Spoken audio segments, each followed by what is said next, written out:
નમસ્કાર મિત્રો, આપ સૌનું વેબનગર ડિજિટલ પ્લેટફોર્મ ઉપર સ્વાગત છે. મિત્રો, આ તાજેતરમાં તમે જેની રાહ જોતા હતા એવી પરીક્ષા ફોરેસ્ટ ગાર્ડ બીટ નિરીક્ષક આવી ચૂકી છે. 823 જગ્યાઓ બતાવવામાં આવી છે અને નજીકના સમયમાં જ ઓનલાઈન તમારા ફોર્મ પણ ભરાવાનું શરૂ થઈ જશે. તો મિત્રો, હવે એક મહત્વની વાત, જ્યારે આ ફોરેસ્ટ ગાર્ડ પરીક્ષા આવી રહી છે, તમે ઘણા સમયથી એની રાહ જોતા હતા કે ક્યારે ફોરેસ્ટ ગાર્ડ પરીક્ષા આવશે. તો રાજ્ય સરકારે અત્યારે નોટિફિકેશન મૂકી દીધું છે. બાકીની તારીખો હવે નજીકના સમયમાં પણ આવવાની છે. ત્યારે હવે પ્રશ્ન એ થાય મિત્રો કે આ પરીક્ષાની તૈયારી કઈ રીતે કરવી. ખાસ કરીને કેટલાક વિષયો એવા છે કે જેમાં 100 માર્ક્સના પેપરની અંદર તમારે આખું, જેમ કહેવાય કે કેટલાક વિષયોને ડિવાઈડ કરવામાં આવ્યા છે. હકીકતે અગાઉની પરીક્ષાનું જે પરીક્ષાનું માળખું હતું એ જ માળખું અત્યારે લેવાની જે છે પરીક્ષા, એમાં પણ એ જ માળખું રાખવામાં આવ્યું છે.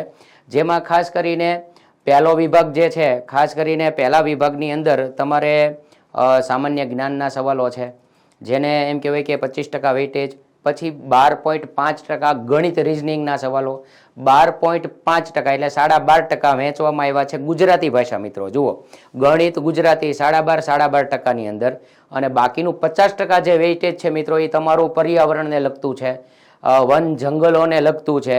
તો આમ 100%નું 100 માર્ક્સનું આખું એમ કહેવાય કે સરવૈયું માળખું તમે જોઈ શકો છો. તો મિત્રો, આજે આપણે શું કામ કરવાના છીએ તો કે એમાંનો એક ભાગ ગુજરાતી ભાષા. મિત્રો, ગુજરાતી ભાષાના પૂછાયેલા સવાલો, જેમાં ખાસ કરીને છેલ્લી લેવાયેલી જે ફોરેસ્ટ ગાર્ડની જે પરીક્ષા છે 2016માં, એના કેટલાક સવાલો, આમ તો અહીંયા ગુજરાતી ભાષામાં જેટલા સવાલો પૂછ્યા હતા એ બધા જ સવાલો અહીંયા આજે મિત્રો એની ચર્ચા કરવાના છીએ. આપણે જવાબ તો આપણે લેશું જ, પણ સાથે ચર્ચા કરવાની છે. બીજું મિત્રો કે ગત પેપરમાં ગુજરાતી વ્યાકરણના કયા કયા સવાલો હતા અને એની અંદર કયો મુદ્દો હતો મિત્રો, એ મુદ્દાના આધારે હવે પછીની પરીક્ષામાં કેવું ગુજરાતી વ્યાકરણ પૂછાઈ શકે, કેવી ગુજરાતી ભાષા પૂછાઈ શકે, એની ચર્ચા, એનો એમ કહેવાય કે અછડતો ખ્યાલ પણ આપણે મેળવવાનો છે. તો મિત્રો, તૈયાર થઈ જાઓ, આપણે મૂળ કામ કરવાનું છે. હવે જુઓ, અહીંયા ફોરેસ્ટ ગાર્ડ પરીક્ષામાં ગુજરાતી વ્યાકરણ અને શબ્દ ભંડોળના પૂછાયેલા પ્રશ્નોની ચર્ચા.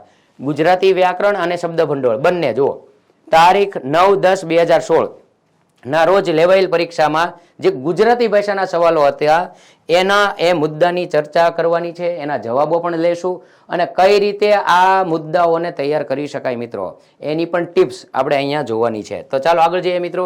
સૌથી પહેલા જે 2016માં ગુજરાતી ભાષાનો પૂછાયેલો સવાલ આ હતો મિત્રો, જુઓ અહીંયા સ્લાઇડમાં, ઉચ્ચારની રીતે જુદો પડતો મૂળાક્ષર કયો છે? ઉચ્ચારની રીતે જુદો પડતો મૂળાક્ષર કયો છે? પહેલી વાત તો એ આપણે સમજી લેવી પડશે કે આ કયા મુદ્દાનો, ગુજરાતી વ્યાકરણના કયા ટોપિકનો આ સવાલ છે. ઉચ્ચારની રીતે જુદો પડતો મૂળાક્ષર કયો? તો હવે આ ઉચ્ચારની રીતે જુદો પડતો એટલે સ્વર વ્યંજન. ગુજરાતી ભાષાના એમ કહેવાય કે મૂળ તત્વ, જુઓ, ભાષાના મૂળ ઘટકો એટલે સ્વર વ્યંજનો. જુઓ, સ્વર વ્યંજન પરિચય.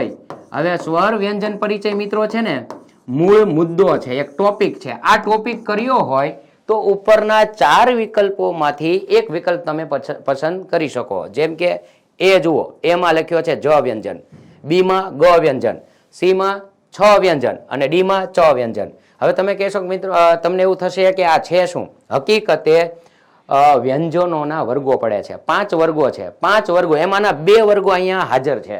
આમાં 2 વર્ગો હાજર છે. હું અહીંયા એક વર્ગ લખું છું, જુઓ, ક, ખ, ગ અને ઘ. આ એક આખો વર્ગ થયો મિત્રો. આ એક વ્યંજનનો વર્ગ છે, એને નામ આપવામાં આવે છે કંઠ્ય વર્ગ. જુઓ મિત્રો, કંઠ્ય વર્ગ. અને એક બીજો એક એવો વર્ગ છે વ્યંજનનો, જે છે ચ, છ, જ અને ઝ. આનો પણ એક વર્ગ છે. આ એક વર્ગ છે. આ વર્ગ કયો? ચ, છ, જ, જ. જો ક, ખ, ગ, ગ એ કંઠ્ય વર્ગ છે મિત્રો. જોજો, ચ, છ, જ, જ એ કયો વર્ગ છે તો કે તાલવ્ય. જુઓ, આ ધ્યાન રાખજો. જુઓ, કંઠ્ય, તાલવ્ય, આ બધા વર્ગો છે મિત્રો. આ બધા કહેવાય કે વ્યંજનના વર્ગો છે. એના ઉચ્ચાર સ્થાનના આધારે એને અલગ અલગ વિભાગમાં વહેંચવામાં આવ્યા છે. વિભાગ એટલે વર્ગો. તો મિત્રો જુઓ, હવે અહીંયા પ્રશ્ન જુઓ તો ઉચ્ચારની રીતે જુદો પડતો મૂળાક્ષર કયો છે? અહીંયા એક વર્ગ આપ્યો છે, એક વર્ગના 3 મૂળાક્ષર છે અને એક એવો મૂળાક્ષર છે જે અલગ પડે છે. તો મિત્રો હવે જુઓ, અહીંયા 2 વર્ગો અહીંયા મૂક્યા છે. આરામથી કહી શકશો કે કયો અલગ પડવાનો છે. ચ ઉપર છે, હા અહીંયા છે ડી માં, જુઓ છ તો કે આ સી માં છે, જ તો કે એ માં છે, પણ ઝબલાનો જ નહીં. તો કે અલગ કયો પડ્યો? તો કે ગ. એ ક્યાં હતો? તો કે એ કંઠ્ય વર્ગમાં હતો. અહીંયા તમારો મિત્રો જવાબ બનશે ગ, કારણ કે એ કંઠ્ય વર્ગનો હતો, જુદો પડતો. જુઓ, જુદો પડતો મૂળાક્ષર ગ. ચ છ જ જ એક વર્ગના ગણાય મિત્રો, જ્યારે ગ છે એ અલગ વર્ગનો છે. તો હવે મિત્રો આ એક વાત ધ્યાન રાખશું કે આના માટે શું કરવું પડે? તો કે ભાઈ આવા સવાલ ભવિષ્યમાં આવે તમારી પરીક્ષાની અંદર તો તમારે સ્વર અને વ્યંજન નો મુદ્દો તૈયાર કરવો પડે. આ 5 વર્ગો તમારી પાસે તૈયાર હોવા જોઈએ. બરાબર, ખાસ ધ્યાન રાખજો મિત્રો. આને તો આ વર્ગોને તો હું આ કોષ્ટકને ખોખું કહું છું કે વ્યંજનનું ખોખું કરી રાખવું મિત્રો. આ ખોખું ખૂબ કામ લાગે. ચાલો આગળ જઈએ નેક્સ્ટ સવાલમાં. આનો જવાબ મળી ગયો છે અને ટોપિકની વાતે કરી કે અંદર કયો ટોપિક હતો. હવે જુઓ, અળસિયાનું લિંગ જણાવો. અળસિયાનું લિંગ જણાવો. જુઓ, એટલે કે અળસિયા શબ્દ છે એ કયા લિંગનો શબ્દ છે? ગુજરાતી ભાષામાં 3 લિંગ ધરાવતા શબ્દો હોય. જુઓ, 3 લિંગ ધરાવતા શબ્દો 3 પ્રકારો છે મિત્રો. કયા કયા 3 પ્રકારો? તો કે પહેલો પુલ્લિંગ, પુલ્લિંગ. બીજો સ્ત્રીલિંગ, સ્ત્રીલિંગ જાતિના શબ્દો. ત્રીજો નપુંસકલિંગ, એને નાન્યતર જાતિનો શબ્દ પણ કહેવાય છે, નાન્યતર જાતિ. જુઓ, તો આવા 3 લિંગ ધરાવતા શબ્દો ગુજરાતી ભાષામાં છે, પુલ્લિંગ, સ્ત્રીલિંગ અને નપુંસકલિંગ. અને એક બીજી વાત, જ્યારે તમે કોઈ પણ શબ્દ બોલો ત્યારે એની અંદર પ્રત્યય પડ્યો હોય. પુલ્લિંગ હોય ને એ ઓ પ્રત્યય ધરાવે છે, સ્ત્રીલિંગ છે એ પ્રત્યય ધરાવે છે, નપુંસકલિંગ છે એ ઉ પ્રત્યય ધરાવે છે મિત્રો. જુઓ, તો ઉપર તમે અળસિયા શબ્દ તો બહુવચન છે, બહુવચન, પણ એનું એક વચન કરો તો અળસિયું. જો અળસિયું તો ઉકારાંત આવ્યો, તો ઉકારાંત પ્રત્યય છેડે હોય મોટા ભાગે નપુંસકલિંગ શબ્દ હોય, નપુંસકલિંગ પ્રત્યય ધરાવતો શબ્દ છે. તો હવે જુઓ અળસિયું, તો હવે ઓપ્શન વિકલ્પ જુઓ તો સ્ત્રીલિંગ. તો અળસિયું કેવી એમ તો બોલાતું જ નથી, એટલે વિકલ્પ ખોટો પડશે. ઉભયલિંગી નામનો કોઈ લિંગ પ્રયોગ જો અહીંયા લખી નાખ્યા છે, પુલ્લિંગ, સ્ત્રીલિંગ ને નપુંસકલિંગ. એમાં ઉભયલિંગી એવું કોઈ એમ કહેવાય કે પ્રશ્ન કે એવો કોઈ પ્રકાર જ નથી, એટલે એ ખોટો પડશે. લિંગ સિવાય એ પણ ખોટો છે. જુઓ મિત્રો, આ ધ્યાન રાખજો કે આમાં કઈ રીતે આવશે. અને એનું પુલ્લિંગ શબ્દ એ આવશે અળસિયા? તો કે ના, પુલ્લિંગ શબ્દ એટલે કેવો? હવે બીજી વાત જુઓ, બીજી વાત, અહીંયા તમે અહીંયા 4 ઉપર અહીંયા એમ કહેવાય કે ચોકડી મારી છે. શું કામ? તો કે ભાઈ પુલ્લિંગ શબ્દ લખ્યો છે, અહીંયા સ્ત્રીલિંગ શબ્દ લખ્યો છે, નપુંસકલિંગ શબ્દ લખ્યો છે.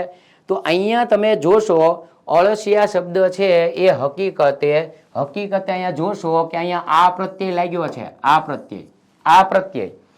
પ્રત્યય એટલે બહુવચનનો આ પ્રત્યય છે. જુઓ, બહુવચનનો આ પ્રત્યય છે મિત્રો. ઓ અળસિયું એક વચન, અળસિયા બહુવચન. જુઓ, આ ખાસ ધ્યાન રાખીશું.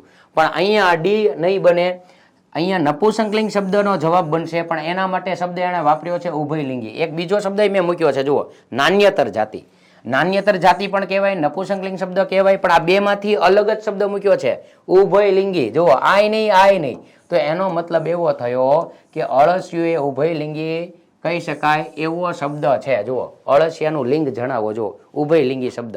તો આ ટૂંકમાં મેં 3 લિંગની વાત કરી. 3 લિંગના પ્રકારો ધરાવતા શબ્દો ગુજરાતી વ્યાકરણની અંદર, ગુજરાતી ભાષાની અંદર છે. અને એમાં પુલ્લિંગનો ઓ, સ્ત્રીલિંગનો ઈ અને નપુંસકલિંગનો ઉકારાંતનો ઉ. જવાબ અહીંયા જોઈ લેજો. હવે આગળ જઈએ. નંબર 3, નીચેના શબ્દોને જોડણી કોષના ક્રમમાં ગોઠવતા કયો વિકલ્પ સાચો છે?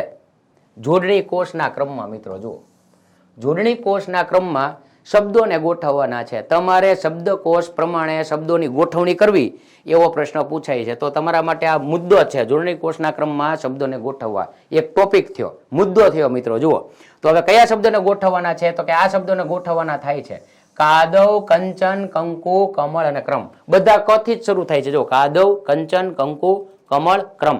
તમારી પાસે મિત્રો આ શબ્દકોષને કયા ક્રમમાં ગોઠવાય છે એનો જો ક્રમ હશે એ તમારી પાસે સાચો ક્રમ હશે તો આ બધા શબ્દોને ગોઠવી શકાય. તો પહેલી વાત એ કક્કાવારીના ક્રમમાં આપણે ગોઠવવાના છે. બારાક્ષરી ફાવતી હોય ગુજરાતીની તો આ શબ્દો આરામથી ગોઠવાઈ જાય, આરામથી ગોઠવાઈ જાય. તો જોઈએ તો સૌથી પહેલા તો અ એટલે ક કમળમાં ક જો અહીંયા છે, બરાબર. આ ક છે એમાં અ સ્વર રહેલો છે, પછી અમ સ્વર આવે, પછી આ સ્વર આવે, પછી ત્યાર પછી હસ્વઈ દીર્ઘઈ, પછી એવી રીતે આગળ જતા બીજા સ્વરો આવે છે. પણ અહીંયા તમે પહેલો જુઓ, અહીંયા કાદવ શબ્દ છે એનો પહેલો અક્ષર કા, કંચનમાં પહેલો કમ, કંકુનો પહેલો કમ જુઓ, પછી કમળ અને ક્રમ. તો તમે જોશો આમાંથી પહેલો શબ્દ કયો આવવો જોઈએ, તો કે કમળ શબ્દ પહેલો આવે. હવે કમળ શબ્દ પહેલો એમ લેવા જાવ તો અહીંયા 4 વિકલ્પો છે. એ વિકલ્પોમાં તમે જોશો અહીંયા પહેલા વિકલ્પમાં ક્રમ શબ્દ પહેલો છે, એટલે એ આવવાની કોઈ શક્યતા નથી, કારણ કે એમાં કમળ છે બીજો છે. જ્યારે બી જોશો એમાં પહેલો કમળ આવ્યો છે શબ્દ, કાં તો આવી શકે, પણ જોઈએ અત્યારે એને પેન્ડિંગ રાખીએ. સીમાં જોઈ લઈએ, સીમાં પણ પહેલું પદ જો કમળ છે, એને પણ થોડી વાર માટે રાખીએ, કારણ કે બેમાં કમળ પહેલો છે. ત્રીજો શબ્દ જોઈ લઈએ. ત્રીજા શબ્દની અંદર આપણે જોઈએ, ત્રીજા શબ્દની અંદર જોશું તો કંચન, કંકુ, કમળ, કાદવ, ક્રમ. અહીંયા તો કમળ ત્રીજો બન્યો છે, કંચન બીજો પહેલો જ જોવા મળે છે, એટલે અહીંયા ચોકડી પડશે. મિત્રો 2 વિકલ્પો ઉપર ચોકડી મૂકી દીધી છે કે એ નથી આવતા જવાબ. હવે આ 2 વિકલ્પો વચ્ચે પહેલો કયો આવશે એ જોવું પડશે. તો પહેલી વાત એ કે પહેલા ક મૂકો તમે તો પછી કમ આવે, કમ, પછી કા આવે, પછી હસ્વ કી આવે. આવા ક્રમમાં આવા બેઠતા હોય છે આ શબ્દો. તો ક, કમળ, કમ જો અનુસ્વાર વાળો બીજો લેવો પડે, પહેલા અનુસ્વાર વગરનો. ગુજરાતી ભાષામાં અનુસ્વાર વગરના પહેલા અનુસ્વાર વાળા પછી લેવાય છે. તો એ રીતો જોતા કમળ, કાદવ, કંચન, અહીંયા કાદવ શબ્દ વચ્ચે આવી ગયો છે, એટલે આ પણ તમારો વિકલ્પ ખોટો છે. જ્યારે સી જોશો, કમળ, કંકુ, કંચન, કાદવ અને ક્રમ જુઓ, તો અહીંયા કમળ પછી અનુસ્વાર વાળા 2 કમ આવી ગયા જુઓ, પછી કા આવ્યો છે જુઓ આ ક્રમમાં. તો એનો મતલબ એવો થયો કે સી જવાબ સાચો છે. હવે તમને થયું હશે મિત્રો કે આ તમે જે ક્રમ કયો છો એ ક્રમ અમારી પાસે નથી, આને ગોઠવવામાં તકલીફ પડે છે. તો એના માટે મિત્રો આ આખો ટોપિક છે કે શબ્દકોશને યોગ્ય ક્રમમાં ગોઠવો. મેં જેમ ઝડપથી એમ કહેવાય કે આ ન આવે, આ ન આવે, આ આવે, આ વિકલ્પ છે એ આવે, એવું નક્કી મેં કઈ રીતે કર્યું અને સાચા જવાબ સુધી હું કઈ રીતે પહોંચી શક્યો? તો કે ભાઈ મારી પાસે શબ્દકોશનો યોગ્ય ક્રમ છે અને એને શીખવા માટે સમય આપવો પડે મિત્રો. અત્યારે હું જે ચર્ચા કરું છું એટલી વારમાં આ ટોપિક સમજાઈ શકાય નહીં. પણ હા મિત્રો, ઓનલાઈન કહી શકાય એવા કોર્સીસ અમે ગુજરાતી, અંગ્રેજી, ગણિત, કમ્પ્યુટર અને આ સિવાય બીજા વિષયોના પણ મિત્રો અમે કોર્સીસ આ દિવાળી પછી અમે મૂકવા જઈ રહ્યા છીએ. ત્યારે તમારે જો આ ફોરેસ્ટ ગાર્ડની પરીક્ષાની વ્યવસ્થિત તૈયારી કરવી હોય કે પછી તલાટી કે કોઈ પણ પરીક્ષાની તૈયારી કરવી હોય તો ગુજરાતી, ગણિત, અંગ્રેજી, કોમ્પ્યુટર અને આ ઉપરાંત ઇતર બીજા વિષયો પણ તમારે ફરજિયાત શીખવા પડે. નાની વસ્તુ મિત્રો, આ જો 1 માર્કમાં પૂછાઈ ગયેલા સવાલો છે મિત્રો. તો ત્યારે કહેવાનો મતલબ કે આવી રીતે સરળતાથી કઈ રીતે જવાબ સુધી પહોંચી શકાય, તો કે એના માટે યોગ્ય માર્ગદર્શનની જરૂર પડે. તો આગળ જઈએ, બીજા સવાલો પણ આપણે લઈ લઈએ.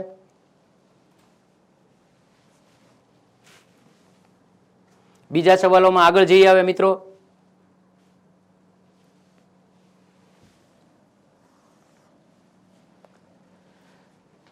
ચોથો સવાલ જુઓ મિત્રો, શરીરનો સુડોળ બાંધો.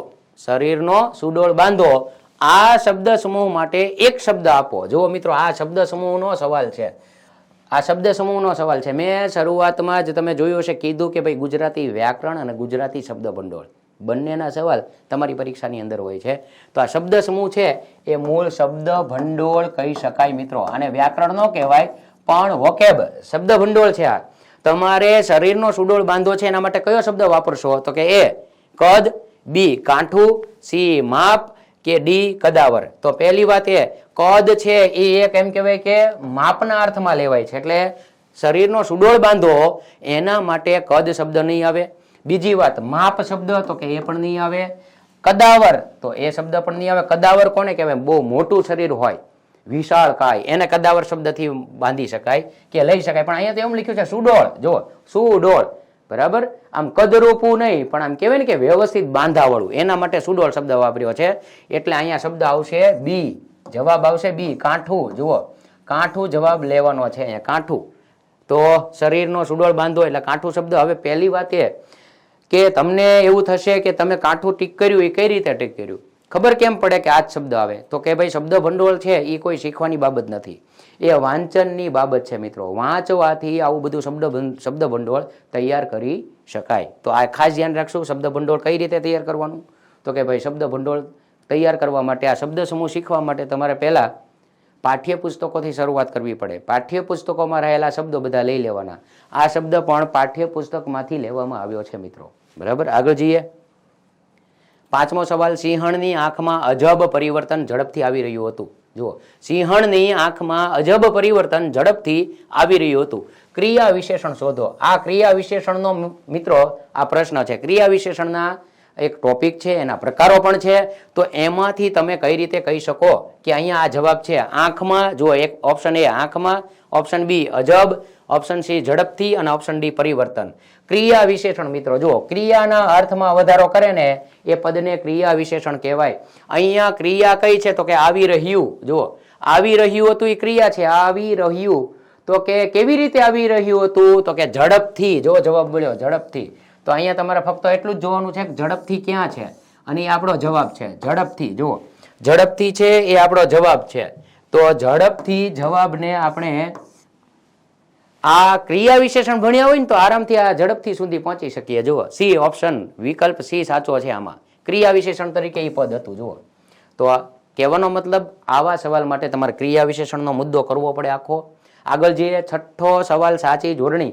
જોડણીમાં તો ખૂબ એમ કહેવાય કે બધાને તકલીફ પડતી હોય છે. ગુજરાતી જોડણી આવે ને એટલે મુશ્કેલી પડે. સાચી વાત છે, જો ન શીખ્યા હોય તો મુશ્કેલી પડે, પણ શીખી ગયા હોય તો આરામથી તમે જોડણી કહી શકો. જુઓ, સુષુમણાની 4 જોડણી આપી છે, A B C D. આમ તો તમને બધી સરખી લાગતી હશે કે આ તો બધી સાચી જ લાગે છે. આમાં કેવું કેમ કે આ જવાબ આવે છે? હકીકતે અત્યારે આપણો જવાબ સુષુમણા સી સાચો જવાબ છે. સી જવાબ સાચો છે. મેં સીધો કેમ ટીક કરી દીધો? તો કે ભાઈ એના માટે થોડાક નિયમો તૈયાર હોવા જોઈએ. થોડાક નિયમો તૈયાર હોવા જોઈએ તો આપણે સાચી જોડણી સુધી પહોંચી શકીએ. મિત્રો, ફક્ત જોવાથી જોડણી આવડી જતી નથી. ફક્ત જોડણીને જોઈ રહીએ એનાથી આવી જાય નહીં. તો કોઈ નિયમ જ ન બનાવે ને મિત્રો. આ ખાસ ધ્યાન રાખશું. તો કોઈ નિયમ જ ન બનાવે. જોવાથી જ આવડી જતી હોય તો ગાંધીજીએ પણ એવું લખ્યું હોત કે તમે જોડણી જોઈ રહેજો એટલે તમને આવડી જશે. મિત્રો, આ ખાસ ધ્યાન રાખજો. કારણ કે ગાંધીજીએ જેમ કહેવાય કે સાર્થ જોડણી કોર્સમાં નિયમો આપ્યા છે. જોડણીના નિયમ કરવાથી જ જોડણી મિત્રો આવડે. અંગ્રેજીમાં જેમ એમ કહેવાય કે તમારે પ્રેક્ટિસ કરવી પડે તો જ એમ કહેવાય કે સ્પેલિંગ આવડે છે. જોવાથી સ્પેલિંગ આવડી જતા નથી. એટલે મિત્રો ધ્યાન રાખીએ જોડણીના નિયમો કરવા.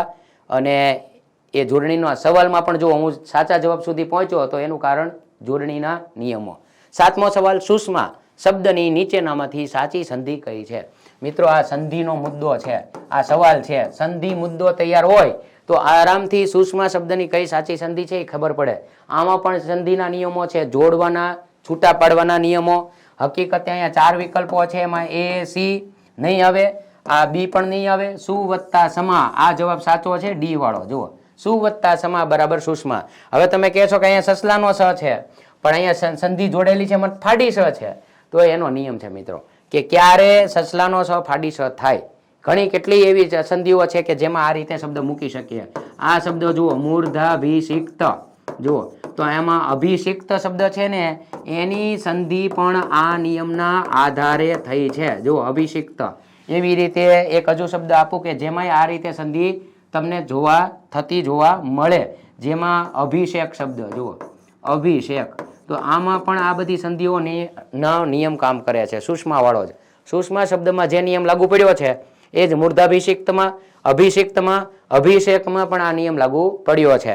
તો મિત્રો, આવા સંધિના નિયમો થોડાક કરી રાખવાથી પણ 1 માર્કનો વધારો પરીક્ષામાં થાય. મિત્રો જુઓ, 8મો સવાલ, શાળાનો નવો ઓરડો અષ્ટકોણીય છે. શાળાનો નવો ઓરડો અષ્ટકોણીય છે. રેખાંકિત શબ્દનો સમાસ ઓળખાવો. જુઓ, સવાલ શું છે? સમાસ ઓળખાવો. તો સમાસ ટોપિક મુદ્દાનો આ સવાલ છે. જુઓ, અને રેખાંકિત અંડરલાઈન કરેલી છે. જુઓ, અષ્ટકોણીય નીચે, અષ્ટકોણીય. તો કેવા કોણ? તો કે 8 કોણનો સમૂહ એવો શબ્દ છે, અષ્ટકોણીય. શાળાનો નવો ઓરડો અષ્ટકોણીય છે. તો પહેલો શબ્દ આવ્યો અષ્ટ. તો મિત્રો અહીંયા 4 વિકલ્પો છે, 4 વિકલ્પો. પણ પહેલા તો એ કે અષ્ટકોણીય શબ્દ છે એમાં કઈ ખાસિયત છે એ પહેલા જાણવું પડે. અષ્ટકોણીય શબ્દમાં પહેલું પદ સંખ્યા બતાવે છે. અષ્ટ, અષ્ટ એટલે 8. પણ બીજું પદ સંખ્યા બતાવતું નથી મિત્રો. જુઓ, બીજું પદ સંખ્યા નથી, પહેલું પદ સંખ્યા છે. અને મેં વિગ્રહ કેમ કર્યો? 8 ખૂણાનો સમૂહ.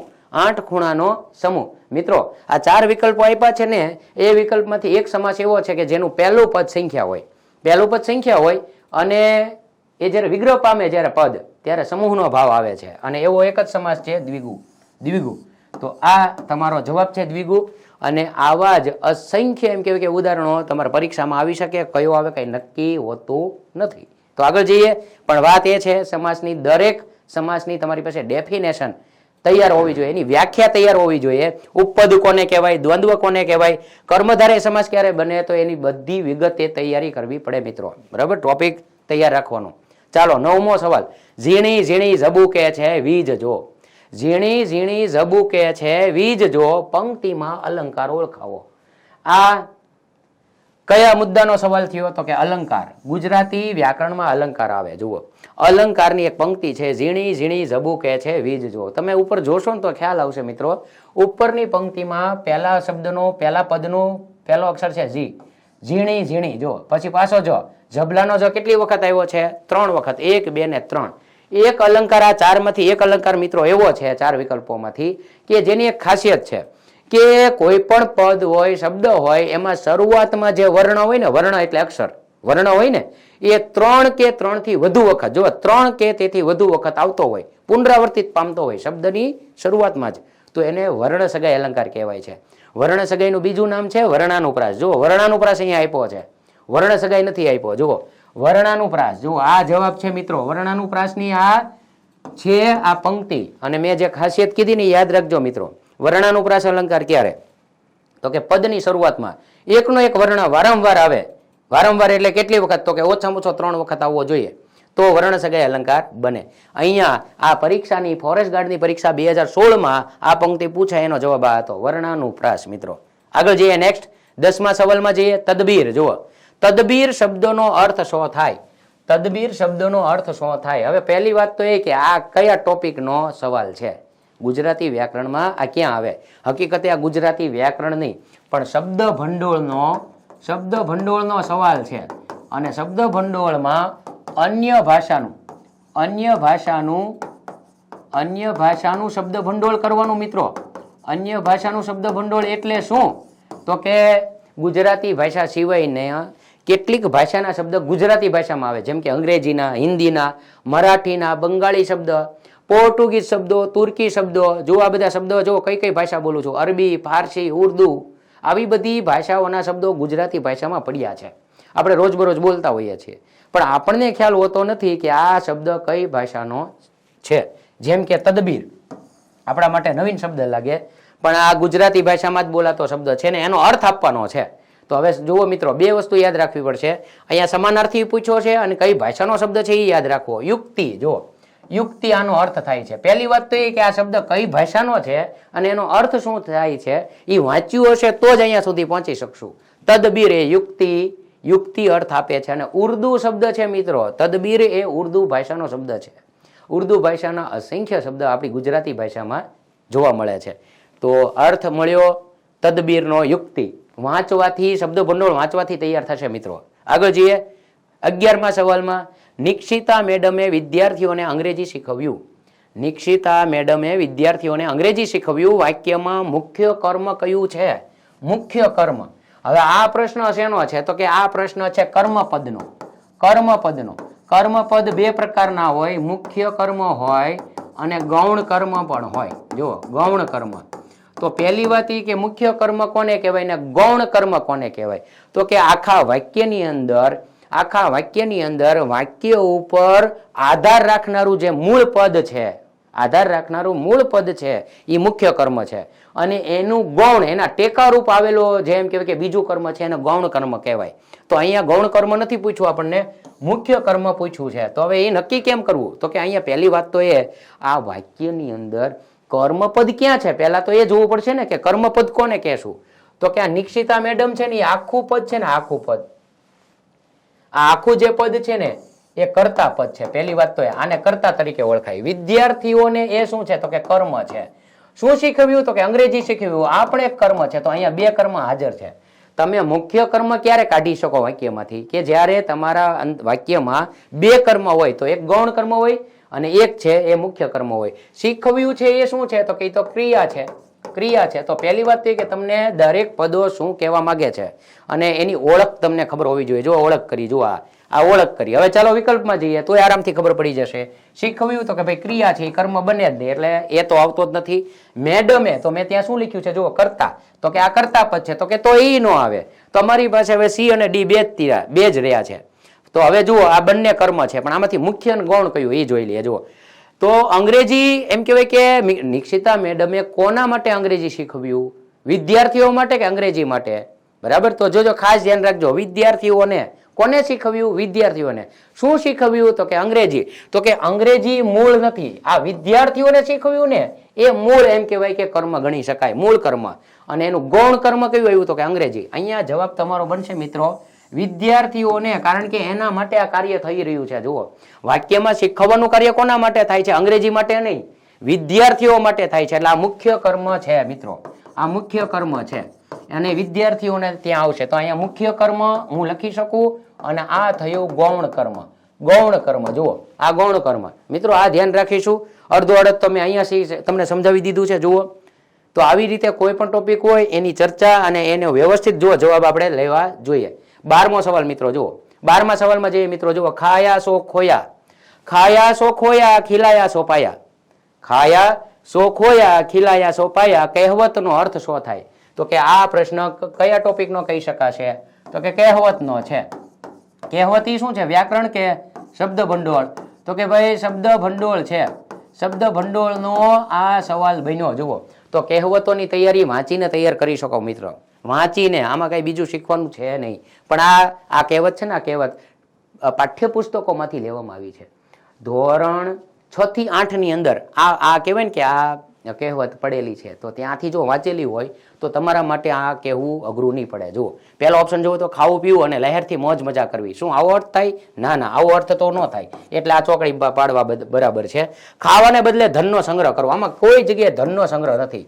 બરાબર, એટલે એ નહીં આવે. ત્રીજું સી, જાતે ઉપભોગ ન કરતા બીજાને ખવડાવીને રાજી થવું. આ જવાબ મિત્રો સાચો છે. સી, કે પોતે ઉપભોગ ન કરવો પણ બીજાને ખવડાવીને રાજી થવું. પણ ડી જોઈ લો, કરકસર પૂર્વક જીવન જીવવું. ના, એવો અર્થ નથી થતો, એટલે એ પણ ખોટો પડશે. તો મિત્રો ધ્યાન રાખો અહીંયા કે અહીંયા આપણો જવાબ કયો સાચો છે? જુઓ, સી જવાબ બને છે. સી જવાબ. હવે પહેલી વાત હમણાં કરી, હવે ફરી પાછો વાત કરું છું કે હું અહીંયા સી જવાબ ટીક કરું છું એ સાચો છે. એ તો જ નક્કી કરી શકાશે કે જો એનું વાંચન કર્યું હશે તો. એટલે આમાં બીજો કોઈ નિયમ કામ કરતો નથી. આગળ જઈએ. 13મો સવાલ જુઓ મિત્રો, અક્ષય લેશન કરે છે. અક્ષય લેશન કરે છે. સાદા વાક્યને પ્રેરક વાક્યમાં ફેરવતા કયું વાક્ય બનશે? અહીંયા પ્રશ્ન તમને પૂછ્યો છે કે સાદા વાક્યને પ્રેરક વાક્યમાં ફેરવતા કયું વાક્ય બનશે? એટલે એ વાત પાકી થઈ ગઈ કે અક્ષય લેશન કરે છે એ સાદું વાક્ય છે. આ કયું વાક્ય છે? સાદું વાક્ય. ફેરવવાનું શેમાં છે? તો કે પ્રેરક વાક્યમાં. પ્રેરકમાં ફેરવવું છે આ વાક્યને. 4 વિકલ્પો આપ્યા છે. તો જુઓ, એ અક્ષયથી લેશન કરાય છે. અક્ષયથી લેશન કરાય છે, આ પહેલો વિકલ્પ છે. પહેલી વાત એ જુઓ મિત્રો, ધ્યાન રાખજો, આ વિકલ્પ સાચો છે ખોટો કેમ ખબર પડે? તો કે કર્તાને કયો પ્રત્યય લાગ્યો? થી. અને અહીંયા કયો પ્રત્યય છે ક્રિયાપદમાં? તો કે આઈ. હકીકતે આ કોઈ પ્રેરક વાક્ય નથી. આને જો ગણવું જ હોય તો આને કર્મણી વાક્ય કહી શકાય મિત્રો. આ કર્મણી વાક્ય છે આ પેલું એ. એટલે અહીંયા આ જવાબ નહીં આવે. કર્મણી કીધું હોત તો ચોક્કસ એ ટીક કરે, પણ અત્યારે તો પ્રેરક વાક્યની વાત છે. હવે બી જુઓ, અક્ષય લેશન કરાવશે. પહેલી વાત એ જુઓ મિત્રો, એક વાત ખાસ ધ્યાન રાખશું, પ્રશ્નમાં જે કાળનો સવાલ હોય એ જ કાળનો જવાબ હોવો જોઈએ. અહીંયા કરે છે એટલે વર્તમાન કાળ છે, તો અહીંયા કર આવશે એટલે ભૂતકાળ, એટલે કહેવાય ને ભવિષ્યકાળ થઈ ગયો, કાળ જ બદલાઈ ગયો મિત્રો. કાળ બદલવાની ક્યાંય વાત નથી, એટલે અહીંયા ચોકડી જ મારશું. આ જવાબ નો સાચો પડે. જે કાળનું વાક્ય છે એ જ કાળનું એની સામે ફેરવવાનું હોય એ વાક્ય રહેવું જોઈએ. એ પછી કર્તરીમાંથી કર્મણી પૂછે, સાદામાંથી પ્રેરક પૂછે, ગમે એમાં પૂછશે. તો હવે ત્રીજો ઓપ્શન જુઓ, અક્ષય લેશન કરાવે છે. તો કરે છે, કરાવે છે. અક્ષય લેશન કરાવે છે એટલે અક્ષય પોતે લેશન નથી કરતો, એ બીજાને આ ક્રિયા કરવા માટે પ્રેરે છે. જવાબ તમારો મિત્રો સી છે. છતાંય ડી માં જોઈ લઈએ, અક્ષય લેશન કરશે. આ સાદું વાક્ય થયું, ભવિષ્યકાળનું સાદું જ વાક્ય થયું. તો વિકલ્પ અહીંયા 3 વિકલ્પોમાં ચોકડી સી જવાબ મિત્રો. આ સાદું પ્રેરક અને પુનઃ પ્રેરક એટલે કે વાક્ય રચનાનો મુદ્દો છે. આ ટોપિક વાક્ય રચનાનો મુદ્દો છે. તો વાક્ય રચના તમારી પાકી હશે તો આવા કોઈ પણ ઉદાહરણો, કોઈ પણ પ્રશ્ન આવશે તો તમે આરામથી જવાબ આપી શકશો. એના માટે જરૂરી છે આખા ટોપિકને કરીએ, નહીં કે એક સવાલ ને. એક સવાલ કરવાથી આખો ટોપિક આવડતો નથી. જુઓ, પછી અહીંયા કર્મણી વાક્ય લખ્યું છે તો એ પોતે એક અલગ ટોપિક છે, અલગ એક ટોપિક છે, એને પણ તૈયાર કરવો પડે. ચાલો આગળ જઈએ. 13નો સવાલનો જવાબ સી. જુઓ, હવે આ 13મો સવાલ એ આપણો છેલ્લો સવાલ હતો મિત્રો. આ 13 સવાલ છે મિત્રો એ ગયા 2016ના પેપરમાં ગુજરાતી વ્યાકરણના અને શબ્દ ભંડોળના 13 સવાલ, 100 માર્કમાંથી 13 સવાલ મિત્રો પૂછ્યા હતા. એનો મતલબ એવો થયો કે 12.5% મેં કીધા તમને વેઇટેજ ગુજરાતી ભાષાનું, એ પ્રમાણે 13 સવાલ હતા. હવે આવનારી પરીક્ષામાં પણ તમારે મિત્રો 13 સવાલ ગુજરાતી વ્યાકરણના હશે. 13 સવાલ એટલે મિત્રો વિચારો 100 માર્કમાં 13 માર્ક. જુઓ, 13 માર્ક, 13 ગુણ આપણે વધે તો વિચારો મેરિટ કેવું બને. આવા એમ કહેવાય કે દરેક એમ કહેવાય કે વિષયના એમ કહેવાય કે જે પ્રશ્નો છે એમાં આવું કામ કરીએ તો વાંધો ન આવે. હવે આ 13 માર્ક લેવા છે, 12.5% એમ કહેવાય કે ગુજરાતી ભાષાને આપ્યા છે તો એની તૈયારી કેમ કરવી. અત્યારે અમારે તૈયારી કરવા બેસવું છે તો ગુજરાતી ભાષામાં શું કામ કરાય. તો પહેલી વાત એ મિત્રો, જુઓ મેં તમને અહીંયા પ્રશ્નનું સોલ્યુશન તો આપ્યું જ છે, પણ એ કયા ટોપિકનો મુદ્દાનો સવાલ છે એ પણ મેં કીધું. એની તૈયારી કેમ કરાય એની પણ ચર્ચા કરી જુઓ તમારી સાથે. તો હવે એક બીજી ચર્ચા, હવે અમારે તૈયારી ગુજરાતી ભાષાની કરવી છે તો ગુજરાતી વ્યાકરણમાં ફોરેસ્ટ ગાર્ડ માટે કયા કયા મુદ્દાઓ તૈયાર કરાય. તો સૌથી પહેલા જુઓ અહીંયા મિત્રો, ફોરેસ્ટ ગાર્ડ પરીક્ષા માટે ગુજરાતી વ્યાકરણમાં પૂછાઈ શકે તેવા મુદ્દાઓ કયા કયા મુદ્દા. તો કે પહેલો વ્યાકરણમાં મિત્રો જોડણી. જો એક સવાલ તો પૂછાઈ જ ગયો છે આ પરીક્ષામાં 2016માં, જોડણી કરી રખાય. અલંકાર, એનો સવાલ એ હતો અલંકાર. જુઓ, સમાસનો તે પ્રશ્ન હતો. જુઓ મિત્રો, તો જોડણી, અલંકાર, સમાસ, સંધિનો પણ સવાલ હતો મિત્રો. છંદનો સવાલ હતો નહીં, પણ દર વખતે છંદ ન પૂછે એવું જરૂરી નથી. અને ગયા વખતે આમ પૂછ્યું એટલે આ વખતે પણ આમ જ પૂછશે એવું જરૂરી નથી મિત્રો. એવું ક્યારેય યાદ રાખતા નહીં, કારણ કે એ તો પરીક્ષા વિભાગના પરીક્ષાના પેપરો કાઢનાર ઉપર આધાર હોય છે કે કયો ગુજરાતી વ્યાકરણનો મુદ્દો પૂછે. એટલે જ અહીંયા બધા મુદ્દા લખ્યા છે. જુઓ, નિપાત, કૃદંત, વાક્યના પ્રકારો, વાક્યના પ્રકારમાં હકાર, નકાર, પ્રશ્નાર્થ અને ઉદ્ગાર, વાક્ય પ્રયોગ તો કે કર્તરી, કર્મણી, ભાવે, આ બધા જ મુદ્દા એવા છે મિત્રો, કરવા જ પડે ફરજિયાત. જુઓ, અને તો વચ્ચે ક્યારે આમાંથી કયો મુદ્દો પૂછાઈ જાય કઈ નક્કી ન કહેવાય. જુઓ, 10મો મુદ્દો જુઓ, વાક્ય રચના. આ પૂછ્યો જુઓ 2016માં પ્રેરક વાક્ય તરીકે પૂછ્યો. જુઓ, સાદું, પ્રેરક અને પુનઃ પ્રેરક. એ એમ કહેવાય કે તમારા વાક્ય આવી ગયું, પ્રશ્ન પૂછાઈ ગયો. શબ્દકોશ અનુસાર શબ્દક્રમ. જો આ સવાલ એ પૂછાઈ ગયો તમારે 2016માં. જુઓ, સંજ્ઞા, સર્વનામ, વિશેષણ, ક્રિયા વિશેષણ, વિભક્તિ, આ બધા મુદ્દા એવા છે મિત્રો, ફરજિયાત કરવા પડે. ગઈ પરીક્ષામાં નહોતા તો આ વખતે નહીં પૂછે એવું કાંઈ નક્કી કરી શકાય નહીં આપણાથી. બરાબર, આ ધ્યાન રાખીશું. અનુગો, નામયોગીઓ. જુઓ, સંયોજકોના પ્રકારો, દ્વિરુક્તિ અને રવાનુકારીઓ, સ્વર, વ્યંજન, પરિચય, આ પ્રશ્ન આવી ગયો. જુઓ, ધ્વનિ શ્રેણી કે ધ્વનિ વિગ્રહ. તો મિત્રો જુઓ, આમાંથી 13 ટોપિક, એટલે કે 13 ટોપિક નહીં પણ આમ ગણો તો 1, 2, 3, 4, 5, 6 ને 7 સવાલ મિત્રો ગ્રામરમાંથી પૂછ્યા હતા 2016માં. જુઓ, ગણો ને, મેં અહીંયા ટીકાઈ કર્યા છે. 1, 2, 3, 4, પછી જુઓ 5, 6 અને 7. જુઓ, આ 7 સવાલો અહીંથી લીધા હતા. હવે બને ભવિષ્યમાં કે આ 7 સિવાયના લેશે, 7 સિવાયના લેશે એવું બને, કઈ નક્કી ન કહી શકાય. પણ તમે કહેશો કે 7 જ ટીક કર્યા, સવાલ તો પૂછાયા 13. હા, હવે હું આગળ જાઉં છું. જુઓ, આ ફક્ત વ્યાકરણ કરવું એવું જરૂરી નથી. બીજો પોર્શન છે ગુજરાતી ભાષાનો શબ્દ ભંડોળ મિત્રો, જે રીડિંગ ટોપિક છે. વાંચવાથી તૈયારી થાય, વાંચવાથી તૈયારી થાય. કયા કયા મુદ્દાઓ? જુઓ, સમાનાર્થી, વિરુદ્ધાર્થી, તળપદા શબ્દોના શિષ્ટ રૂપો, રૂઢિ પ્રયોગો, કહેવતો. જો આ કહેવતો પૂછાઈ ગઈ, બરાબર, કહેવત પૂછાઈ ગઈ. ઉચ્ચાર સામ્ય અર્થભેદ વાળા શબ્દો. ઉચ્ચાર સામ્ય અર્થભેદ વાળા શબ્દો એટલે હસ્વ દીર્ઘમાં ડિફરન્ટ હોય. એક શબ્દ હસ્વ હોય, એક શબ્દ દીર્ઘ હોય, અને અર્થ આખો બદલી નાખે. જેમ કે પાણી પાણી, સુર સુર, એવી રીતે.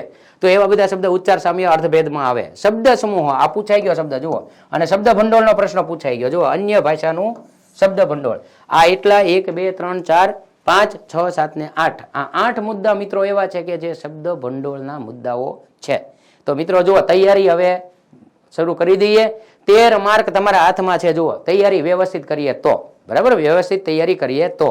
અને હવે પ્રશ્ન એ થાય, તમને 2 પ્રશ્નો થાય. એક તો બેચની તૈયારી અમે કઈ રીતે કરીએ અને ક્યાં કરીએ. જુઓ મિત્રો, અમે પણ અમે પણ એમ કહેવાય કે આ ફોરેસ્ટ ગાર્ડની બેચ ઓફલાઈન અને ઓનલાઈન મિત્રો, બરાબર, ઓનલાઈન કોર્સિસની અંદર અને ઓફલાઈન બેચ બંને બેચ અમે મૂકી રહ્યા છીએ અને આ બંને બેચની જાહેરાત પણ અમે મૂકીએ છીએ. અને ગુજરાતીમાં જે મેં આ વાત કરી તો ફક્ત એમ કહેવાય ને કે પ્રસાદી હતી, હજુ જમવાનું બાકી છે. આ પ્રસાદી કહેવાય મિત્રો, આ ફક્ત ઝલક હતી. આ ઝલક છે અને તમારે પરીક્ષામાં પાસ થવું હોય તો ડિટેલમાં એ મુદ્દાઓને સમજવા પડે. પછી અંગ્રેજી હોય, ગુજરાતી હોય, ગણિત હોય.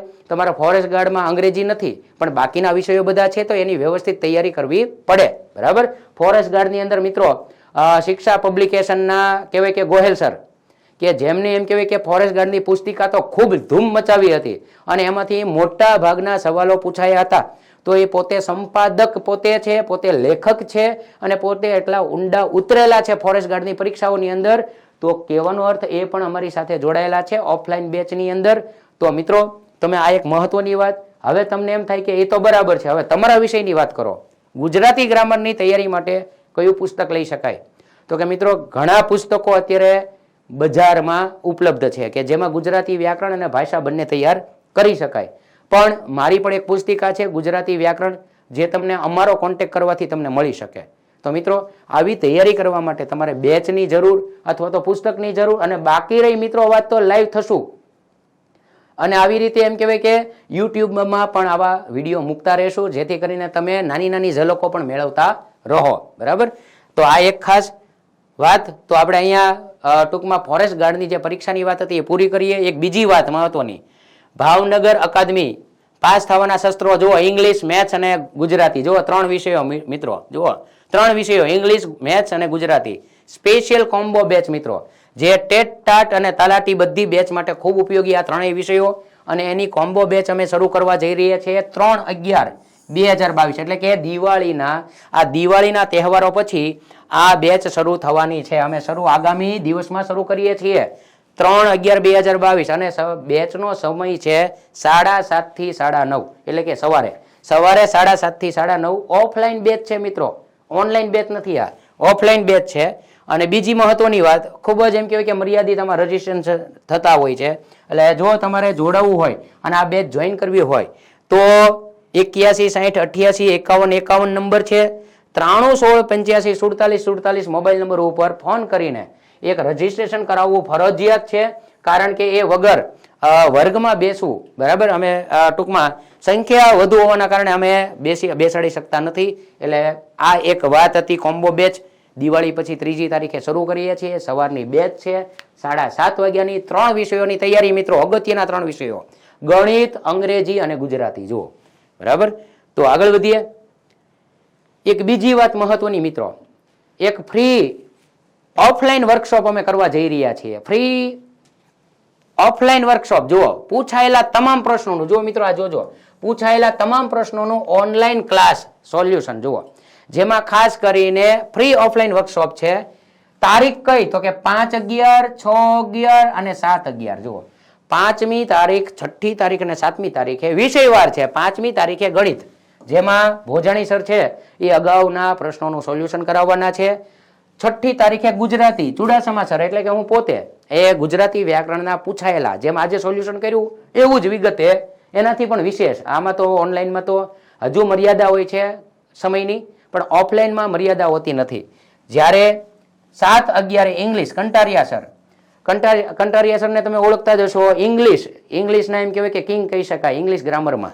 એ બધું સોલ્યુશન કરાવશે. ફ્રી ઓફલાઈન વર્કશોપ છે મિત્રો આ. અને આ વર્કશોપનો સમય જુઓ, સવારે 8 થી 12 મિત્રો, સવારે 8 વાગે આ ઓફલાઈન વર્કશોપ છે. 8 થી 12 એટલે દરરોજ 4 કલાક, 3 દિવસ 4 કલાક. મિત્રો અહીંયા વાંચજો, ફ્રી ઓફલાઈન વર્કશોપ છે. ફ્રી ઓફલાઈન વર્કશોપ છે. રજીસ્ટ્રેશન માટેના 2 નંબર છે.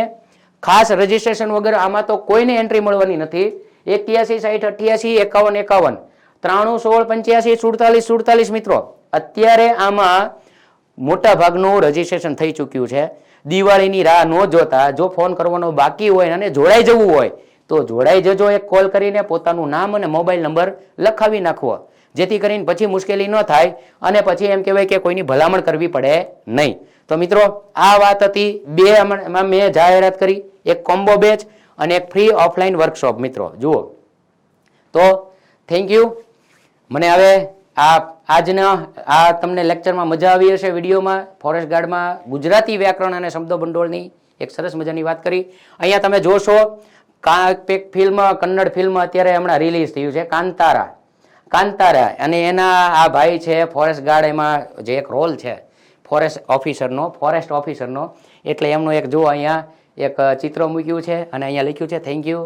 કાંતારાનો અર્થ મિત્રો હવે આપતો જાઓ. કાંતાર એટલે જંગલ, અને એની એ શબ્દો પરથી જ એક શબ્દ મળ્યો કાંતારા. મળીએ પછી, આવજો, અને આવી રીતે જોડાયેલા રહ્યો. શેર કરવાનું ભૂલતા નહીં મિત્રો આ વિડીયો, અને લાઈક ફરજિયાત કરો મિત્રો. મજા આવે છે, વિડીયો જુઓ છો, પસંદ પડે છે, લાઈક ચોક્કસ કરીએ. આભાર.